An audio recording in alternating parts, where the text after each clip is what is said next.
Hello viewers, welcome back to my YouTube channel ইতিবৃত্ত viewers সকল কেতিয়াবা আমাৰ পৰিয়ালৰ কোনোবা নহয় কোনোবা সদস্য স্বাস্থ্য সম্পৰ্কীয় বিভিন্ন সমস্যাৰ মুখামুখি হোৱা দেখা পাওঁ সেইবাবে আজি আমি আপোনালোকৰ আগত ভাৰতৰ 10খন শ্ৰেষ্ঠ আৰোগ্যকাৰী হস্পিটেলৰ বিষয়ে কিছু কথা জনাব বিচাৰিছো আহক আমি জানো কি 10খন হস্পিটেলৰ নাম একাধিক্ৰমে 10 নম্বৰ স্থানত আছে GIPMER পুডুচেৰী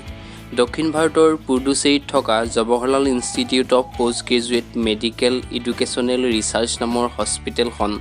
1823 চনত স্থাপন হৈছিল ইয়াত বিভিন্ন ৰোগৰ লগতে হাৰ্ট কিডনি নাৰ্ভ আৰু ইউৰোলজি আদি বেমাৰৰ বিশেষ চিকিৎসা কৰা হয় এই হস্পিটেলখন পুডুচেৰী ৰেলৱে ষ্টেচনৰ পৰা 5 কিলোমিটাৰ দূৰত ধনৱন্তী নগৰত অৱস্থিত 9 নম্বৰ স্থানত আছে লীলাৱতী হস্পিটেল মুম্বাইত স্থিত লীলাৱতী হস্পিটেল ভাৰতৰ এখন অন্যতম চিকিৎসা সুবিধাপূৰ্ণ hospital Lilavati hospital Mumbai railway ষ্টেচনৰ পৰা 12 কিলোমিটাৰ দূৰত 1978 চনত বান্দ্ৰা এলেকাত স্থাপন কৰিছিল এই হস্পিটেলখনত সকলো ৰোগৰ চিকিৎসা কৰা হয় 8 নম্বৰ স্থানত আছে নাৰায়ণ হৃদয়ালয় বেংগালুৰুস্থিত নাৰায়ণ হৃদয়ালয় হস্পিটেলখন অন্য চিকিৎসাৰ লগতে গোটেই ভাৰতত হাৰ্টৰ বিশেষ চিকিৎসাৰ বাবে জনাজাত এই হস্পিটেলখন 2000 চনত জনসেৱাৰ্থে মুকলি কৰি দিয়া হৈছিল নাৰায়ণ হৃদয়ালয় বেংগালুৰু হুচুৰ ৰোডত অৱস্থিত আৰু বেংগালুৰু ৰেলৱে ষ্টেচনৰ পৰা 23 কিলোমিটাৰ দূৰত 7 নম্বৰ স্থানত আছে PGIMER উত্তৰ ভাৰতৰ চণ্ডীগড়স্থিত post graduate institute of medical educational research নামৰ হস্পিটেলখন ভাৰতৰ অন্যতম চিকিৎসা সুবিধাপূৰ্ণ হস্পিটেল এই হস্পিটেলখন বহু পুৰণি চন 1972ত ইয়াৰ প্ৰতিষ্ঠা হৈছিল এই হস্পিটেলত অন্য ৰোগৰ লগতে ইউৰোলজি ৰিলেটেড ৰোগৰ বিশেষ চিকিৎসা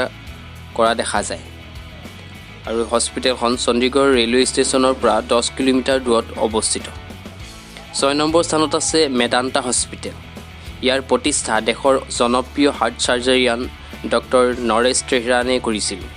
মেদান্তা হস্পিটেল দিল্লী লক্ষ্ণৌ ৰাঁচী আৰু ইন্দোৰ আদি স্থানত অৱস্থিত এই হস্পিটেলৰ স্থাপন ভাৰতৰ বিভিন্ন ঠাইত হৈছে যদিও ইয়াৰ মুখ্য হস্পিটেলখন গুৰুগ্ৰামত অৱস্থিত 5 নম্বৰ স্থানত আছে টাটা মেমৰিয়েল হস্পিটেল টাটা গ্ৰুপৰ বিভিন্ন কৰ্মৰাজিৰ ভিতৰত অন্যতম বদন্যতামূলক সামাজিক কাম হ'ল Tata memorial hospital Tata memorial হস্পিটেলত কেঞ্চাৰ ৰোগৰ বিশেষ চিকিৎসা কৰা দেখা যায় এই হস্পিটেলত ৰোগীৰ বিশেষভাৱে চিকিৎসা কৰি সুস্থ কৰা দেখা যায় এই হস্পিটেলৰ প্ৰতিষ্ঠা 1952 চনত মুম্বাইত হৈছিল 4 নম্বৰ স্থানত আছে খ্ৰীষ্টিয়ান মেডিকেল কলেজ ভেলোৰ ভাৰতৰ তামিলনাডু ৰাজ্যৰ ভেলোৰত অৱস্থিত খ্ৰীষ্টিয়ান মেডিকেল কলেজ ভাৰতৰ অন্যতম চিকিৎসালয় এই মেডিকেল কলেজত নিউৰো নাৰ্ভ কিডনি আদি সম্বন্ধীয় ৰোগৰ উপশমৰ বাবে বিশেষ চিকিৎসা কৰা হয় 3 নম্বৰ স্থানত আছে ফৰ্টিছ হস্পিটেল ইয়াৰ বিভিন্ন প্ৰটোটাইপ হস্পিটেল ভাৰতৰ বিভিন্ন এলেকাত দেখা যায় এই হস্পিটেলত শিশু ৰোগ প্ৰসূতি ব্ৰেইন আদি ৰোগৰ বিশেষ চিকিৎসা কৰা যায় ইয়াৰ প্ৰতিষ্ঠা 1952 চনত হৈছিল 2 নম্বৰ স্থানত আছে এপ'লো হস্পিটেল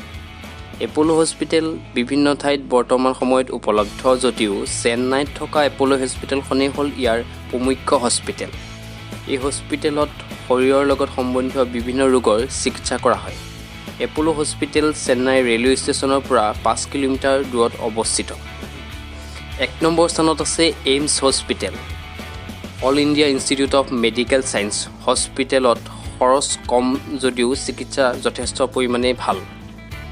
মানুহে যদিও দিল্লীস্থিত এইমছক অধিক গুৰুত্ব দিয়ে তথাপি ইয়াৰ তদ্ৰুপ হস্পিটেল ভাৰতৰ বিভিন্ন ৰাজ্যত আছে আৰু বৰ্তমান সময়ত ভাৰতৰ অন্যতম চিকিৎসা ক্ষেত্ৰত অগ্ৰণী প্ৰতিষ্ঠান হ'ল এইমছ প্ৰতিষ্ঠান এয়াই আছিল ভাৰতৰ 10খন উপশমকাৰী চিকিৎসালয়ৰ বিষয়ে কিছু কথা যদি ভিডিঅ'টো ভাল পালে তেতিয়াহ'লে like comment share and subscribe কৰিব